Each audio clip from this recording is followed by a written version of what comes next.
Olá, boa noite. Começa agora o Jornal da Justiça desta quinta-feira, 7 de outubro.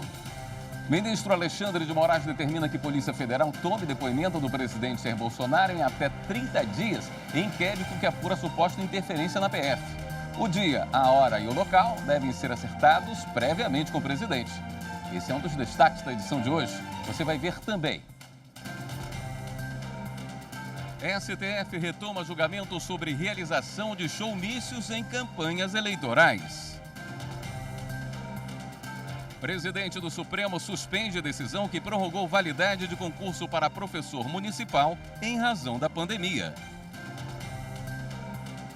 Ministro Edson Fachin suspende reintegração de posse em área reivindicada pelo povo indígena Xoclém, em Santa Catarina.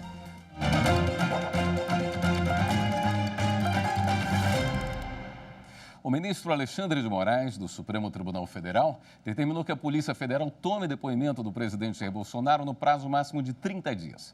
O local, o dia e a hora em que esse depoimento deve ocorrer devem ser ajustados com o presidente. Bolsonaro será ouvido em inquérito que apura suposta interferência política no comando da PF. A investigação foi aberta a pedido da Procuradoria-Geral da República no ano passado, com base em declarações do ex-ministro da Justiça, Sérgio Moro. A decisão do ministro vem após o presidente da República informar ao Supremo que irá prestar o depoimento presencialmente. Por isso, Alexandre de Moraes arquivou hoje um recurso de Bolsonaro que questionava a forma que ele seria ouvido no processo. Por maioria, o plenário do Supremo decidiu a favor da participação de artistas em eventos de arrecadação de campanhas eleitorais, mas manteve o veto à realização de showmícios. Confira na reportagem de Marta Ferreira. Em discussão no plenário, a realização de showmícios. Desde 2006, eles não são autorizados conforme estabelece a lei eleitoral.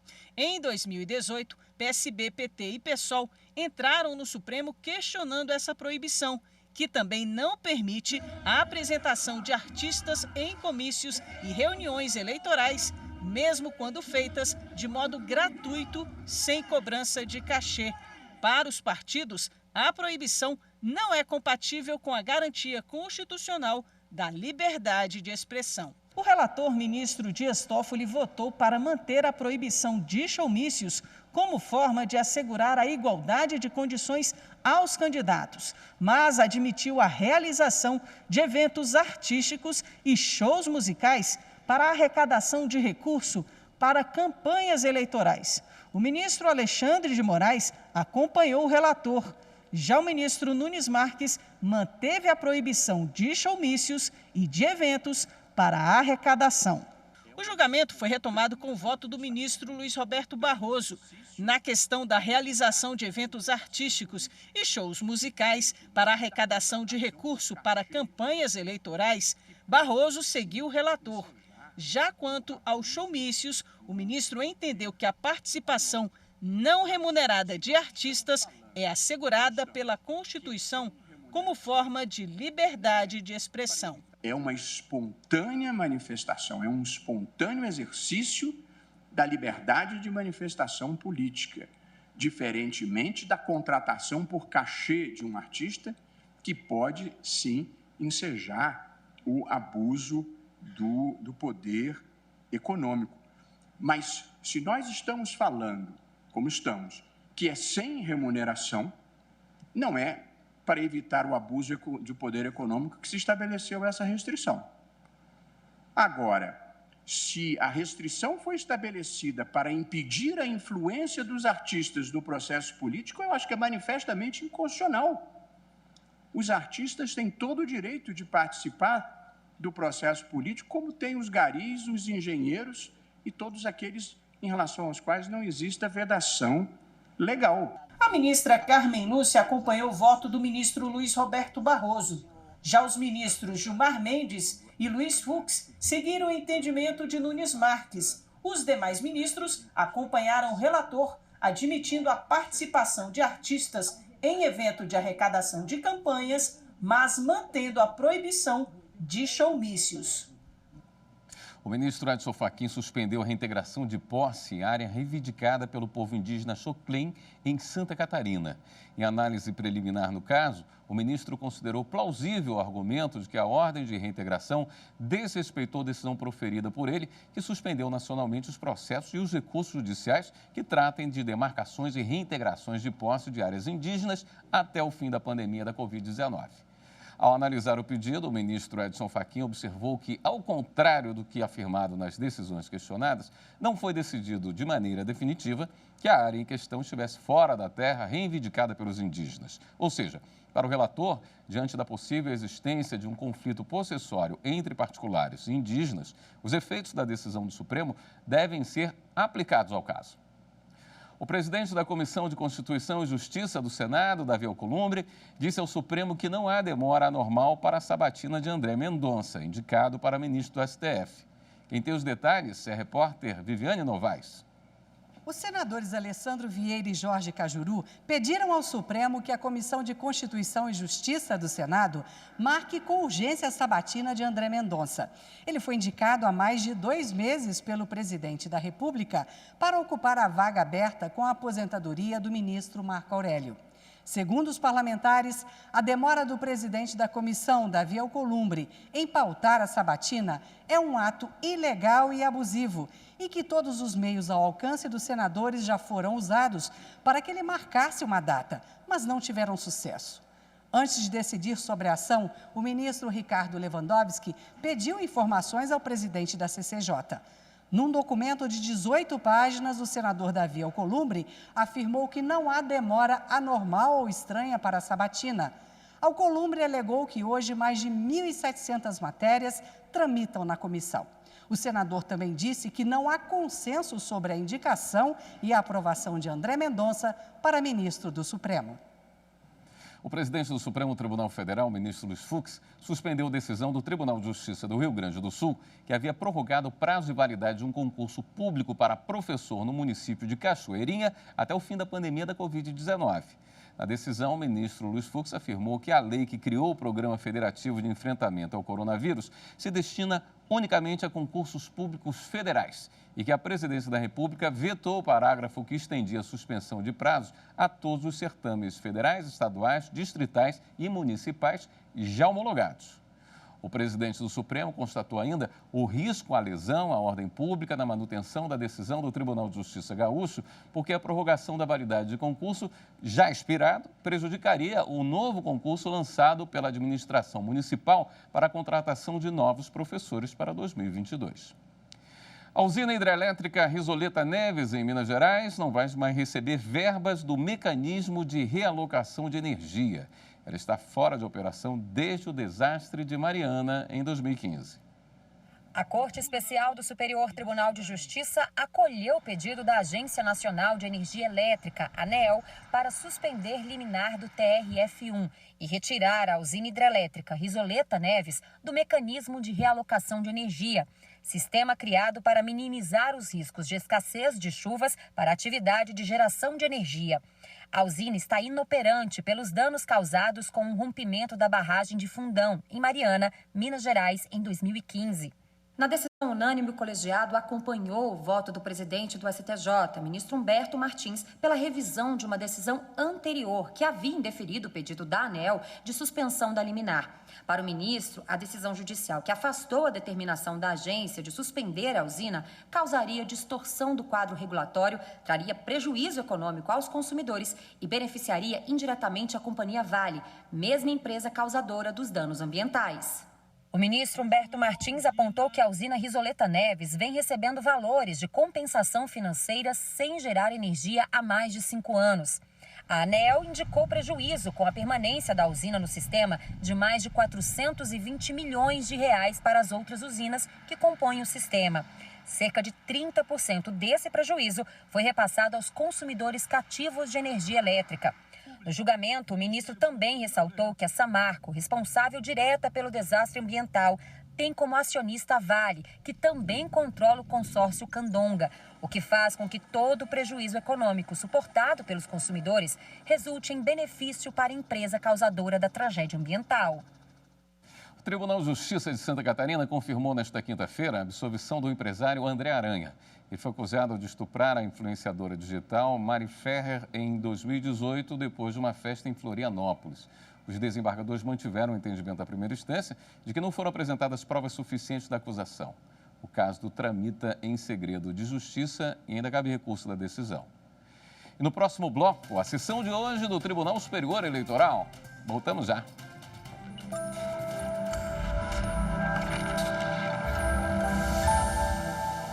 A Carta de 1988, ela vem de um período tenebroso da história, no pós-ditadura civil-militar de 1964 a 1985, e quis se superar esse passado de atraso do ponto de vista do gozo dos direitos civis pelos cidadãos brasileiros. E, portanto, a Carta de 1988 é uma carta que não apenas solidifica a democracia, mas conclama os brasileiros à prática cotidiana da nossa democracia constitucional.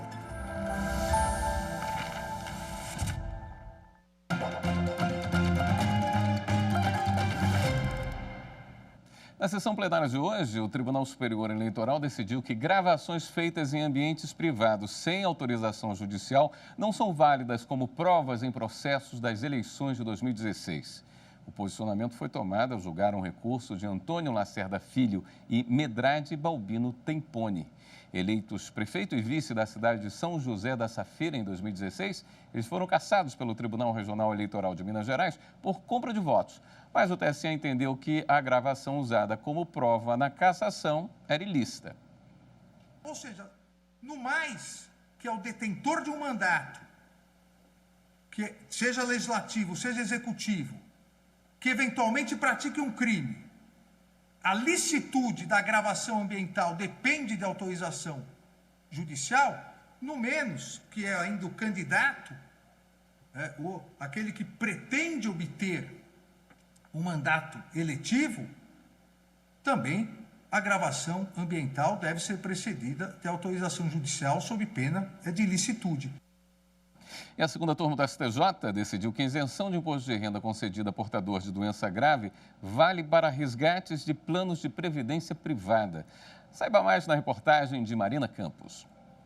Os investimentos em previdência privada têm sido cada vez mais a saída para quem não quer depender só do INSS. Este advogado explica a diferença de dois planos, o VGBL e o PGBL. O VGBL, que é o Vida Gerador de Benefício Livre, e o PGBL, que é o Plano Gerador de Benefício Livre, eles são planos de previdência complementar na prática, Então, eles são investimentos feitos enquanto se está em atividade para resgate apenas após a aposentadoria. Esse resgate pode acontecer de forma parcelada, lá no futuro, ou pode acontecer de uma única vez. Em um caso julgado pelo Superior Tribunal de Justiça, a segunda turma decidiu que é irrelevante a modalidade do plano, se PGBL ou VGBL, para a aplicação da isenção do imposto de renda sobre resgate de investimento em previdência complementar por pessoa portadora de moléstia grave. O advogado Danilo Prudente explica por que existe essa isenção de imposto para casos de doenças graves, previsto na Lei 7.713, de 88. É o entendimento do Estado que essas doenças trazem custos mais elevados, porque são doenças, de fato, que exigem algum tipo de acompanhamento, exames mensais, compra de medicamento, que não vai ser necessariamente suprido pelo Estado. Então, a partir desse momento, faz-se uma espécie de compensação, dá-se aí o espaço de isenção para que esse valor isento possa vir a contribuir no tratamento dessas doenças, a contribuir na formação da renda dessa pessoa, para que ele possa fazer frente aos gastos com tratamento, aos gastos com tudo que for necessário em relação a essa doença. No caso julgado, um contribuinte portador de câncer pediu em juízo a isenção do imposto de renda sobre o resgate de aplicações em previdência privada, PGBL e VGBL. O Tribunal Regional Federal da 4ª Região negou a isenção sobre os rendimentos derivados da aplicação VGBL e reconheceu a isenção sobre os proventos do PGBL, mas não sobre o resgate, o que levou o contribuinte a recorrer ao STJ. A Fazenda Nacional também recorreu, alegando que a isenção pleiteada ocorreria apenas sobre benefícios recebidos, mas não em caso de resgate. O ministro Mauro Campbell Marques, relator do recurso no STJ, afirmou que PGBL e VGBL são planos de caráter previdenciário que se diferenciam em razão do momento em que o contribuinte paga o imposto de renda sobre a aplicação. E essa diferenciação não importa para a validade da isenção sobre proventos de portadores de moléstia grave, estabelecida na Lei 7.713 de 88, porque ambos os modelos irão gerar efeitos previdenciários, uma renda mensal ou um resgate único. Desta forma, por unanimidade, a segunda turma do STJ deu provimento ao recurso do contribuinte. E a seguir, o Tribunal Superior do Trabalho mantém condenação de construtora por falta de lugar seguro para descanso de operários em rodovia. Depois do intervalo.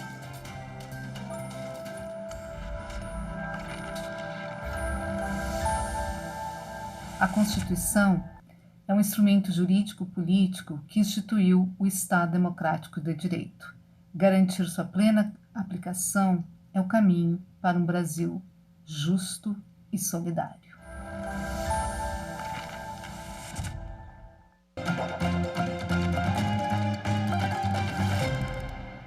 Uma construtora da cidade de Alfredo Chaves, no Espírito Santo, terá de pagar R$150 mil de indenização por não oferecer local seguro para o descanso de operários. Após o almoço, os trabalhadores deitavam à margem de uma rodovia. Um dos empregados morreu após ser atropelado.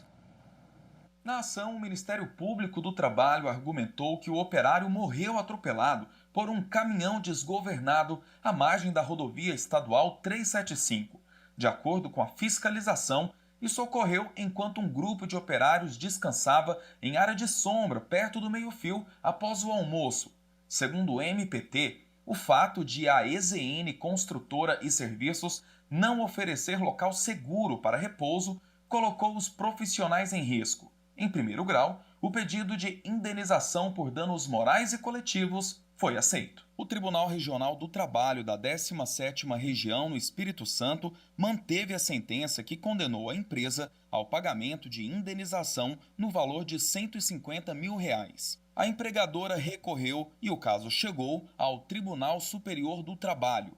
A relatora do recurso de revista na segunda turma, ministra Maria Helena Malman, reconheceu que a situação gerada pela empresa implica dano moral coletivo. No caso concreto, verificou-se que a indenização por danos morais coletivos mantido pelo TRT em R$150 mil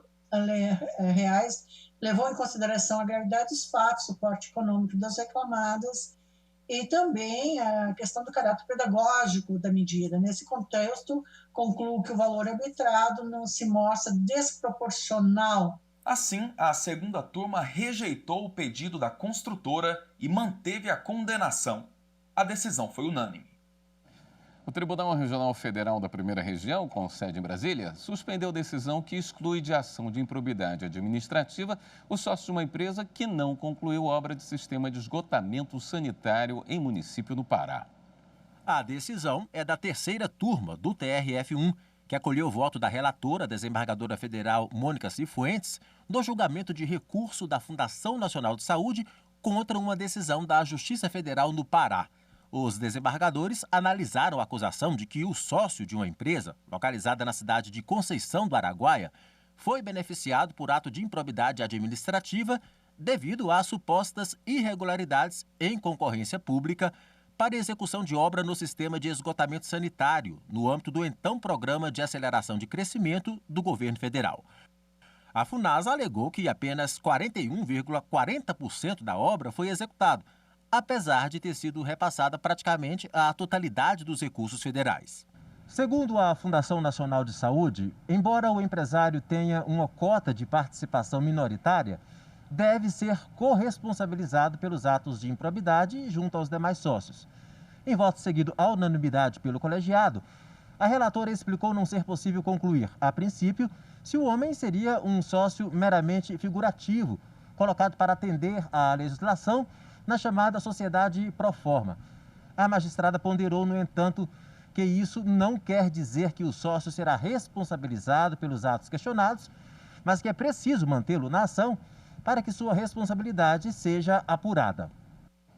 O Centro de Reconhecimento de Paternidade de Belo Horizonte completou 10 anos de atividades e, para comemorar a data, foi realizado nesta quinta-feira o primeiro mutirão virtual de reconhecimento de paternidade. Porque essas informações, elas são as informações que irão para a certidão de nascimento nova do Kevin. Numa audiência virtual, o Ayrton e a Larissa chegaram a um acordo para que ele assumisse a paternidade do filho de 13 anos de idade. A audiência aconteceu no Centro de Reconhecimento de Paternidade, um serviço do Tribunal de Justiça de Minas Gerais, que funciona no Fórum Lafayette, em Belo Horizonte. O CRP foi criado seguindo uma recomendação do Conselho Nacional de Justiça para diminuir a quantidade de pessoas sem pai no registro de nascimento. Hoje, o nosso carro-chefe, né, são os bebês recém-nascidos, que as mães vão ao cartório de Belo Horizonte registrar. No momento que elas registram e essa criança não tem um pai declarado, essa mãe assina uma declaração dizendo quem é o suposto pai, ou que ela não sabe ou que ela não quer dizer. Quando essa declaração, isso automaticamente chega aqui para a gente no CRP. Já no dia seguinte, esse bebê tem 2 dias, 3 dias, já chegou aqui. Se ela declarou o suposto pai, a gente marca uma audiência e chama esse suposto pai e a mãe para a audiência. O Centro de Reconhecimento de Paternidade existe desde 2011 e já promoveu cerca de 20 mil reconhecimentos. E durante a pandemia, o serviço não parou. Foram realizadas cerca de 1.000 audiências à distância. E hoje foi dia de um mutirão virtual. O mutirão realizou 60 audiências virtuais durante todo o dia e coincidiu com as comemorações dos 10 anos do CRP. Bom, eu acho que é um direito primário do cidadão saber quem são seus pais, né? Ter o direito de um nome na certidão, de uma ascendência, para satisfação pessoal especialmente, para se apresentar perante a sociedade e também para que tenha seus direitos reconhecidos. A digitalização avança no Poder Judiciário Gaúcho. Até o momento, mais de 400 mil processos foram incluídos no sistema eletrônico. Segundo a Direção de Tecnologia da Informação e Comunicação, mais de 1 milhão de processos já estão pré-cadastrados no EPROC.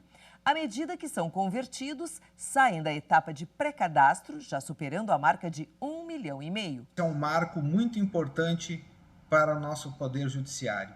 São mais de 426 mil processos digitalizados para o EPROC e mais de 60 mil precatórios, indo ao encontro de outras metas recentemente atingidas, como o ingresso 100% eletrônico e a recente notícia da implantação do EPROC nos juizados cíveis e fazendários, concluindo o projeto de implantação no EPROC. O trabalho está sendo realizado por empresas vencedoras das licitações, em parceria com servidores e estagiários dos cartórios judiciais.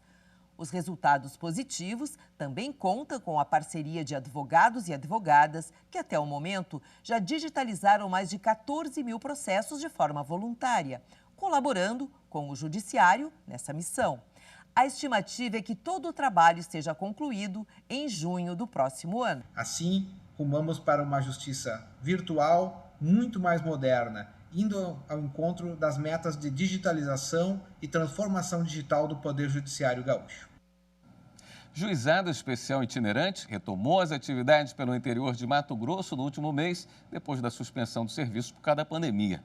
Isso significa mais atendimentos da Justiça ao cidadão que mora em locais mais distantes da capital. Depois de 1 ano e 7 meses suspensos por conta da pandemia, o Juizado Especial Itinerante do Judiciário de Mato Grosso retomou os atendimentos no mês de setembro, nos municípios de Nobres e Rosário Oeste. Nós estamos ainda tentando ver qual a necessidade, como vai funcionar, qual a receptividade da população. E a receptividade foi muito boa nessas 2 semanas. Nós tivemos aí mais de 500 atendimentos nessas 2 semanas. No interior do ônibus do GEI, onde também está instalado o Sejusc itinerante, é possível solucionar questões relacionadas ao direito do consumidor, direito de família e conflitos de menor complexidade de forma rápida e prática, com a ajuda da equipe formada por um juiz, um conciliador e assistentes, tal qual um gabinete comum. O objetivo desse serviço é facilitar o acesso da população menos favorecida à justiça. E com isso, todos ganham. Eu acho que é um benefício mútuo. Por que um benefício mútuo? Por exemplo, o Sejusc, eles são acordos extrajudiciais. Com isso, vai desafogar o judiciário, porque não vão entrar com demanda junto ao judiciário. Já o juizado especiais está lá também para atender a população, em que suas reclamações com relação a consumidores e tal. Então, é vantajoso para o consumidor, nós estamos ali com toda a estrutura para atender, já marcamos novas datas para retornar, então isso é importante. O Jornal da Justiça fica por aqui. Uma boa noite para você, até amanhã.